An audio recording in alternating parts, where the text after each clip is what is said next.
सभी भाइयों को राम राम। स्वागत है इस दिव्य यात्रा में। आज हम शुरू कर रहे हैं आदि कैलाश की यात्रा, जिसे छोटा कैलाश भी कहते हैं। हर हर महादेव। ये जी जमा हुआ है पूरा गौरीकुंड, आप देख सकते हैं बर्फ में तब्दील हो चुका है।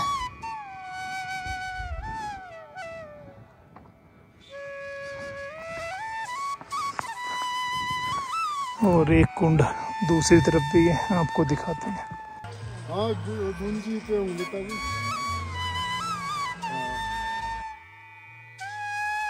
भाई ये हमारा बेस कैंप, रात को हमने यहीं पे रुके गुंजी में, और काफ़ी ठंड थी यहाँ, -13 डिग्री टेम्परेचर।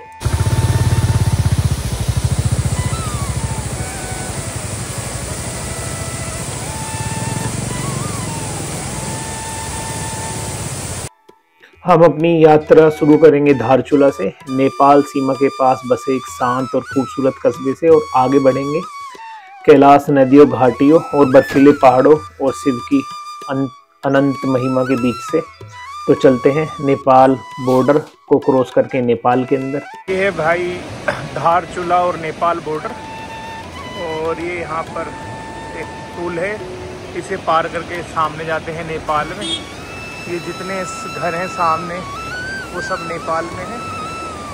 ये पहाड़ जो सामने दिख रहे हैं और ये नदी बह रही है, इसे पार करके हम नेपाल जा सकते हैं। और अब हम सिक्योरिटी चेक पे जाएंगे और फिर नेपाल में जाएंगे। धारचूला काली नदी के किनारे बसा एक छोटा लेकिन बहुत महत्वपूर्ण स्थान है। यहाँ ये जो नदी है यही भारत और नेपाल की सीमा बनाती है। उधर नेपाल है, इधर इंडिया है। यहाँ पर आपको संस्कृतियों का अद्भुत संगम देखने को मिलता है। भारतीय बाजार, नेपाली दुकानें और हर तरफ शांत पहाड़ की गोद। और यहीं से अपना असली रोमांच शुरू होता है। यहाँ पर यात्रा रजिस्ट्रेशन, मेडिकल चेकअप और परमिट लेते हैं यहीं से। और धारचूला की सुबह ठंडी हवा और भक्ति की सुगंध से भरी रहते हैं। यहीं से हम आगे बढ़ते हैं। भाई हो चुकी अपनी एंट्री नेपाल में, और ये नेपाल का घाट बाजार धारचूला।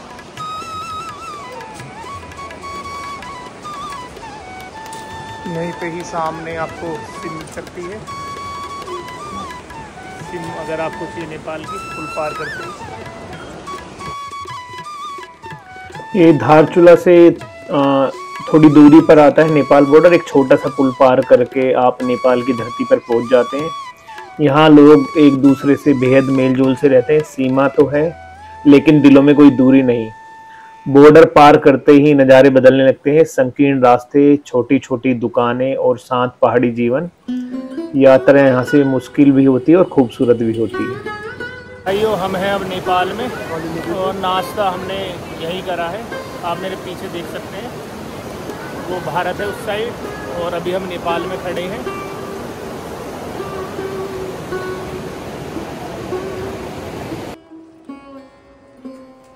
यहाँ ये नेपाल की मार्केट है, आप देख सकते हैं। कुछ कपड़े, जूते और सामान भी।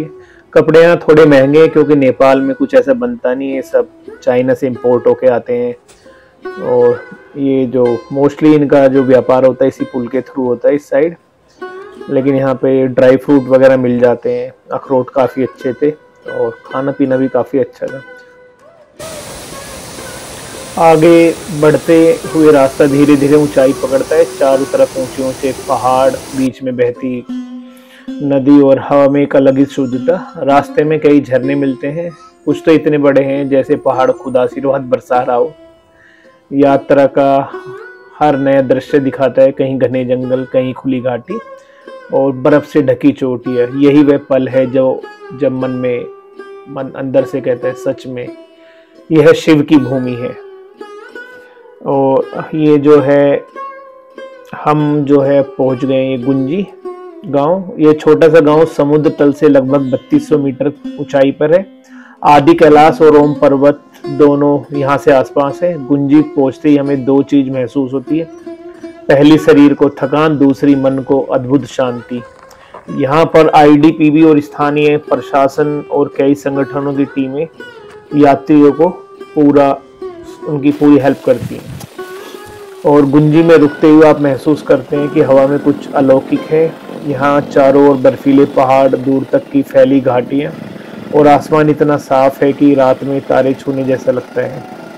यहीं पर यात्रा के लिए अब हम निकल लिए हैं आदि कैलाश के दर्शन के लिए।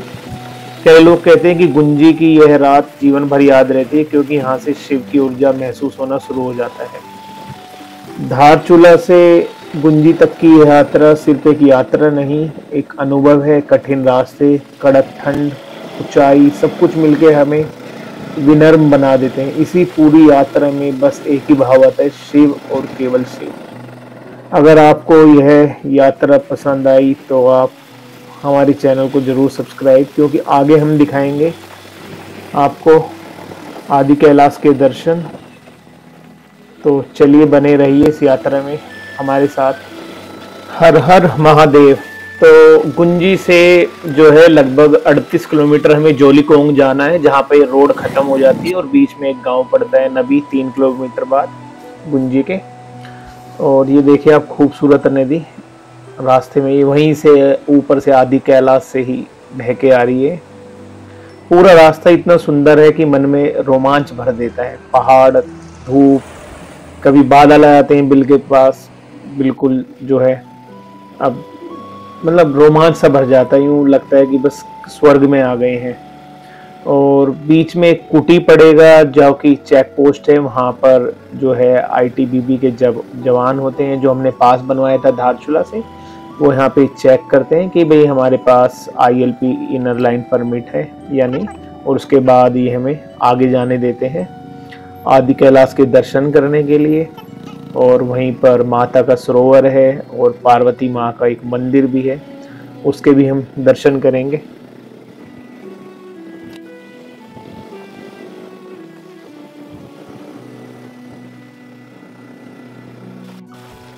आदि कैलाश हिमालय की गोद में छिपी यह पवित्र भूमि, जहां हजारों वर्ष से ऋषि, तपस्वी और शिव भक्त साधना करते आए। कहा जाता है कि जब कैलाश मानसरोवर यात्रा कठिन होती थी तो लोग हिमालय के इस हिस्से में शिव के प्रतिरूप आदि कैलाश के दर्शन करते थे। क्योंकि कैलाश मानसरोवर यहाँ से काफ़ी दूर पड़ता था, खर्चा भी काफ़ी आता था और सबके लिए काफ़ी मुश्किल था, तो हर कोई वहाँ जा नहीं पाता था। आदि कैलाश को छोटा कैलाश भी कहा जाता है, क्योंकि इसकी आकृति बिल्कुल उसी तरह है जैसे मानसरोवर कैलाश की, जो कि अब जो है तिब्बत में चाइना के अंडर आता है। जैसे कैलाश पर्वत चारों ओर से सीधी शक्तिशाली सफ़ेद बर्फ से ढकी रहती हैं उसकी चोटियाँ, ऐसे ही आदि कैलाश भी बिल्कुल सेम कॉपी है उसकी। पुराणों में वर्णन मिलता है कि भगवान शिव इस क्षेत्र में घूमते, ध्यान लगाते और ध्यानस्थ रहते थे। आदि कैलाश के आसपास का पूरा इलाका शिव भूमि कहलाता है। वैसे तो हिमालय पूरा ही देवभूमि है हमारे लिए, जहाँ पर पत्थर, हर हवा का झोंका, हर धड़कन शिव और माँ पार्वती की उपस्थिति की कहानी कहता है। हजारों साल पहले यहाँ ऋषि मुनियों की तपस्थली थी, जैसे अगस्त्य ऋषि, व्यास ऋषि और अन्य तपस्वी। यह भी कहा जाता है कि पांडवों ने अपने आखिरी हिमालय सफर के दौरान इस क्षेत्र में कई दिनों तक विश्राम किया था। और शास्त्रों में यह भी आता है कि शिव और माता पार्वती हिमालय के इन क्षेत्रों में रहते थे। वैसे तो भारत में ये भी बोला जाता है कि भाई हर कण कण में भगवान है, लेकिन आदि कैलाश को वही स्थान माना जाता है। और हम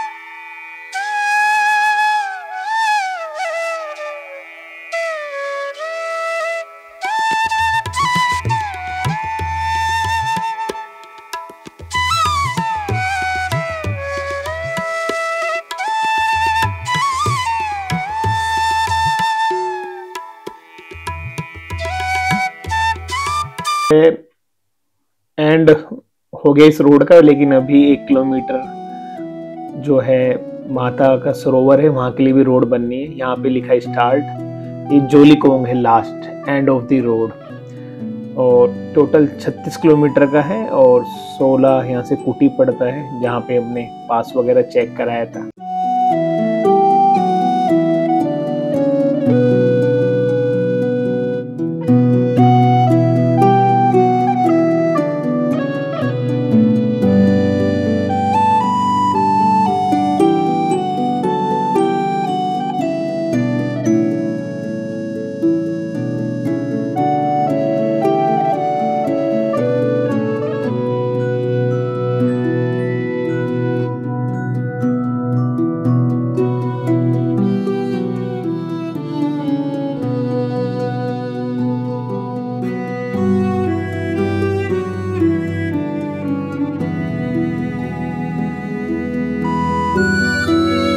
बहुत तेज चल रही है, बहुत ठंडी हवा चल रही है, बर्फीली बिल्कुल। ये सामने देखिए कितना प्यारा ओम है चमकता हुआ।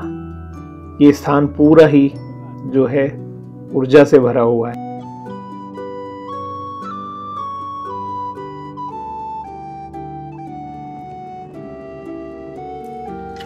स्थानीय मान्यता है कि जब शिवजी तपस्या में लीन थे तो मां पार्वती ने उन्हें प्रसन्न करने के लिए यहाँ पर कठोर तपस्या की थी।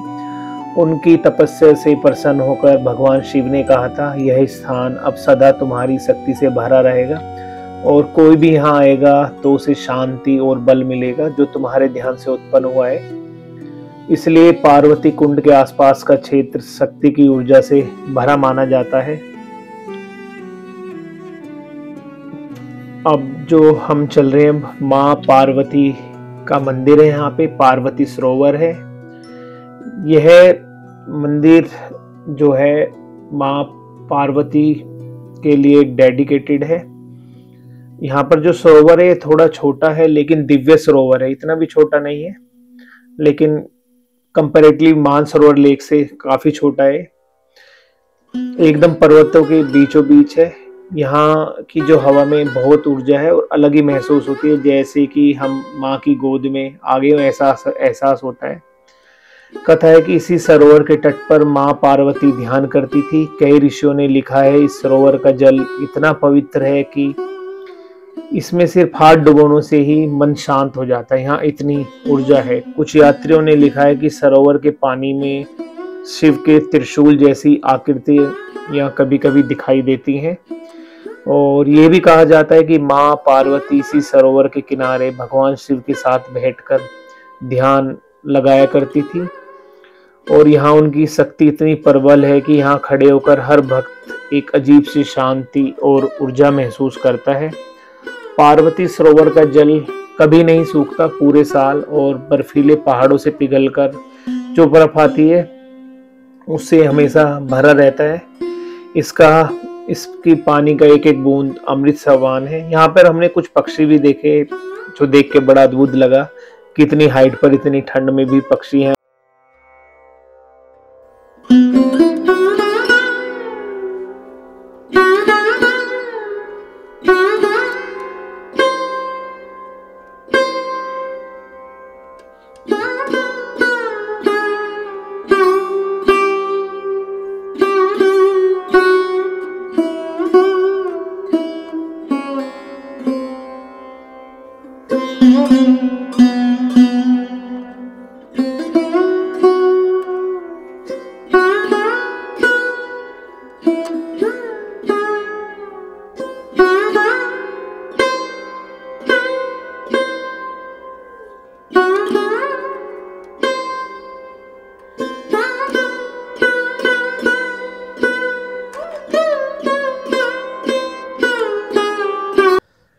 अपने मन के भीतर मैं से मिलाए हो, मतलब आपका अपनी आत्मा से जो होता है ना भगवान आपके अंदर, उनसे आपका मिलन हो गया हो। और ये हमारे नंदी महाराज ये माँ पार्वती के सामने स्थापित किए गए यहाँ पे माता के मंदिर के।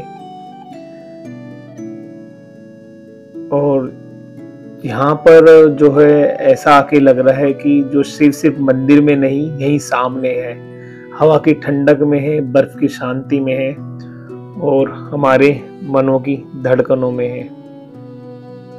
हर हर महादेव, दिल से बस यही आवाज आ रही है, हर हर महादेव। और इतना अद्भुत नज़ारा मैंने तो कभी अपने जीवन में नहीं देखा। तो आप लोगों को अगर कभी भी मौका मिलता है तो आप आदि कैलाश जरूर आएं और देखें भगवान शिव की महिमा। और प्लीज़ लाइक, सब्सक्राइब। धन्यवाद।